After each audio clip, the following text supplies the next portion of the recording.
I fell in love with the cello. I fell in love with the sound of music.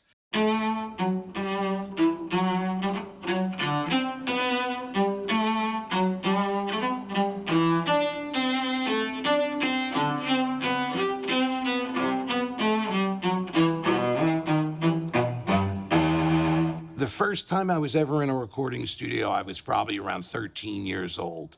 Ronaldo used to like to say, he can play better than anybody in this room.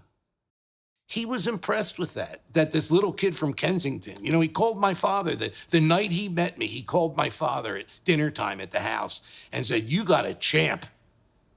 You got a champ, and I'm going to hire him. And he did. I was bad a lot of times, too. I'd open my mouth in the studio, and he'd go, Larry. He'd be mad at me. The Rangers would come in, the chords would be wrong, the strings wouldn't be as well written as they could have been. And even as a young teenager, I had an innate sense of what it should sound like and what it should be.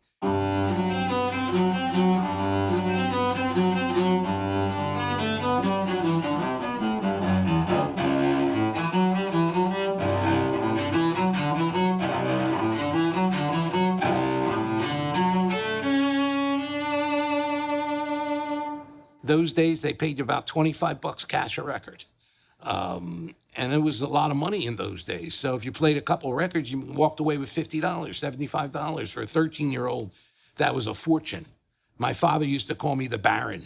And I met Don Ronaldo, and I met a lot of these well-known old Philly musicians that formed the sound of Philadelphia. The sound of Philadelphia was there was always strings and there were horns. I ended up working for Gamble and Huff for a long time and Tommy Bill. It was so different than playing Bach and learning a piece. The people were a little friendlier, and you smoked a little reefer with them, and there was no reefer at classical music in those days. Maybe there is a little bit now, I don't know.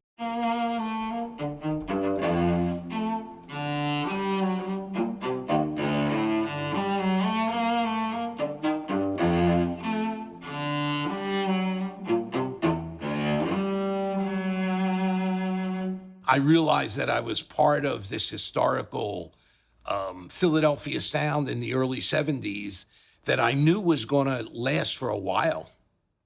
I knew that they had usurped what Motown had in the 60s, that for a minute there, Gamble had his pulse right on the street.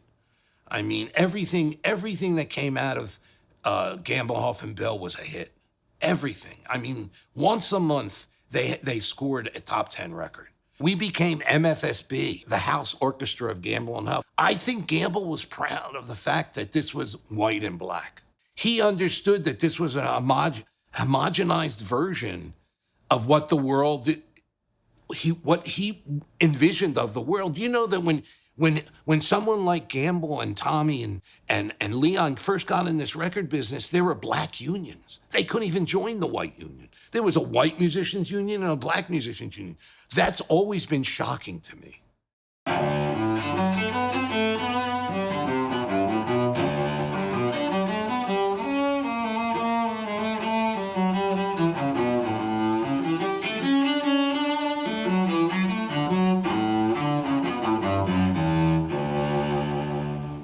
We were making adult R&B records for the longest time, but the kids were the ones who were going to buy the records. So I immediately, in my head, made a deal with myself that I wasn't going to work with anybody over 21. John Whitehead had 2 kids, the Whitehead brothers, and I had 2 big hits with them in the early 90s. When I did arrangements for people, I always felt very flattered that I was even included, that they thought this white old Jewish kid could add something, to their records. And I started having little hits with all these different kinds of groups.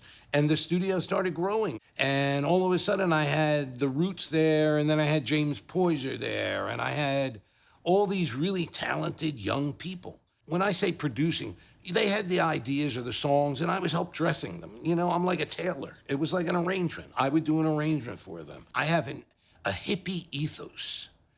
And it was obvious from that studio that my hippie ethos was in full play. And the kids gravitated towards that. I only care about the real things. I care about people getting along with each other and making good music together and making a living. That's what I cared about. And I think I expressed that pretty well in my life as a studio owner and my life in the record business.